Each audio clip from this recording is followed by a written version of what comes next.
आज सावन का चौथा सोमवार है और घर पे बना रही पार्थिव शिवलिंग जो कि मैं आज इसी पार्थिव शिवलिंग का पूजा करूंगी। वैसे तो मैं मंदिर के जो शंकर भगवान है घर में वहाँ पे भी पूजा कर चुकी हूँ और अब जा रही हूँ कि घर का जो गमला है जो कि मिट्टी एकदम साफ़ सुथरा अच्छा रहता है ना, उसी में बनाना रहता है और उसी में पूजा करना रहता है।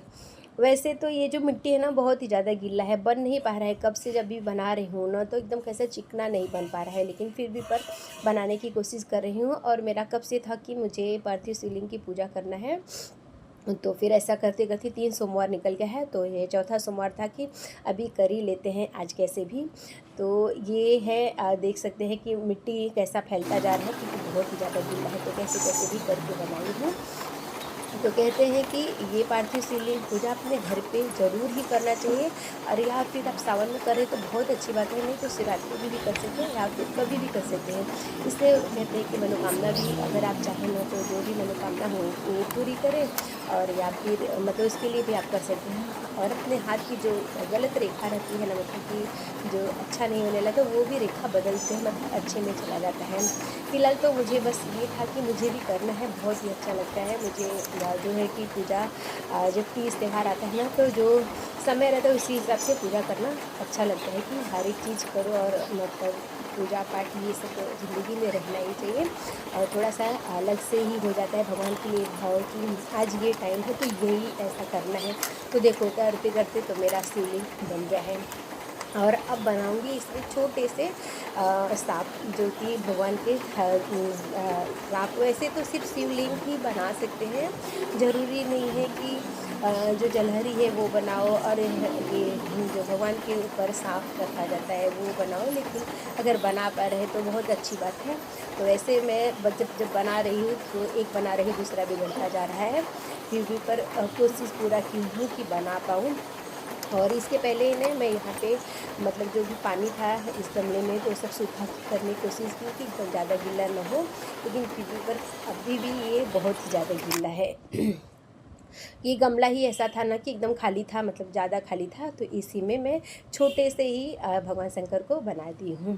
और यहाँ पे देख सकते हैं जल ली हूँ, फल फूल चंदन और मीठा घर पे तुरंत ही बनाई हूँ, दूध जला के मीठा चढ़ाई हूँ क्योंकि भगवान के भोलेनाथ को सफ़ेद चीज़ ही चढ़ता है, उनको वही चीज़ प्रिय रहता है। अपराजिता का फूल खिला था वो ली हूँ, बेलपत्र दूध दही शहद पंचामृत से स्नान कराया जाता है, गंगा जल वो ली हूँ। और फूल यहाँ पे थोड़े से फूल ली हूँ जो कि अभी जो गमले में बनाने वाली हूँ तो भगवान का आवाहन करने वाली हूँ, इसे थोड़ा बहुत सजा दूँ जो भी मेरे पास पॉसिबल है। मैं इसमें बहुत ज़्यादा सामान नहीं ली हूँ, जैसे कि मैं काला तिल लेकर आई हूँ और सफ़ेद चंदन मेरा ख़त्म हो गया था वो लेकर आए हो, और भभूति तो मेरे पास हर टाइम ही रहता है, एक बार लेती हूँ तो अच्छा खासा भभूति भी चलता है। तो ऐसा ऐसा करके जो भी सामान एकदम से नहीं था कि अभी इतना काम नहीं किया वो सब मैं लेकर आई हूँ। और यहाँ पे एकदम से अच्छे से हमारे भोलेनाथ का जो स्थल है वो सज चुका है। तो सबसे पहले मैं गंगा जल से स्नान कराई हूँ, फिर दही डाली हूँ, फिर गंगा जल डाली हूँ, मतलब एक एक चीज़ डालते जाएंगे और गंगा जल और जल जो है वो साथ में डालते जाएंगे, और शहद।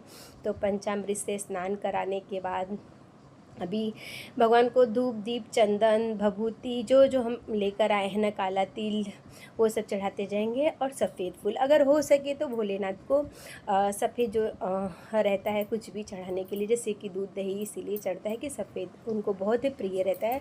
और उस दिन पूजा करने के टाइम हो सके तो सफ़ेद कपड़ा ही पहने, मतलब कि जो ज़्यादा वाइट रहे, लगे कि प्रिंट में जैसा भी हो वो ऐसा पहनना चाहिए।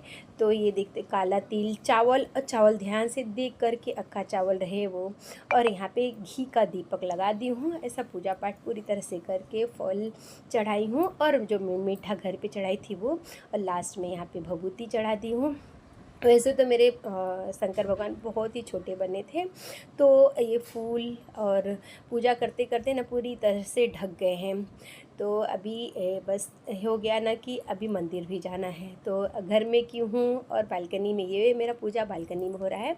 तो अभी आरती करके भगवान को फिर से फल मीठा ये सब दिखा दी हूँ। तो और अभी यहीं पे ऐसे ही सब कुछ छोड़ेंगे। कम से कम 15-20 मिनट, आधे घंटा, इतना कम से कम टाइम देना चाहिए कि तुरंत विसर्जन यहीं पे नहीं करना चाहिए। ये जब भी पार्थिव शिवलिंग बनाते हैं जहाँ पे हमें वहाँ उनको मतलब स्थापना होता है वहीं पे विसर्जन भी किया जाता है। तो अभी मैं जाने वाली हूँ मंदिर में आधा एक घंटा जो भी जाएगा, वहाँ से आने के बाद मैं यहाँ से जो भी सामान उठाने लायक रहेगा जैसे दिया और फल वो सब हटा के और फिर यहीं पे फिर से भगवान भोलेनाथ का विसर्जन कर दूँगी। जैसे ही यहाँ घर का मतलब बालकनी में जो पार्थिव शिवलिंग था वहाँ पे पूजा करने के बाद मंदिर गई हूँ। मंदिर से आने के बाद घर में जो भी भगवान का भोलेनाथ जी को अभिषेक की थी ना, पहले वहाँ पे मतलब तुरंत ही नहीं हटाया जाता है। कभी भी जब स्नान कराते हैं भगवान को तो वो सब जो भी दूध दही से अभिषेक कराई थी वो लेकर आई हूँ और इसी गमले में अंदर डालती हूँ। और उसके बाद यहाँ पे भी जो पार्थिव शिवलिंग का स्थापना की हूँ अभी उनको भी यहीं पे विसर्जन कर देंगे। तो ये एक लोटा जल लेकर आई हूँ, भगवान से मतलब हाथ जोड़ के यहीं पे विसर्जन करने का ऐसा मतलब जो भी गलती हुई हो माफ़ी मांगी हो और यहाँ पे ही विसर्जन करती हूँ। मतलब हाथ से ही मिट्टी को पूरी तरह से जो शिवलिंग थे वो इसे फैलाती हूँ और जल चढ़ा के यहाँ पे पूजा करती हूँ। तो ये हो गया मेरा पार्थिव शिवलिंग पूजा।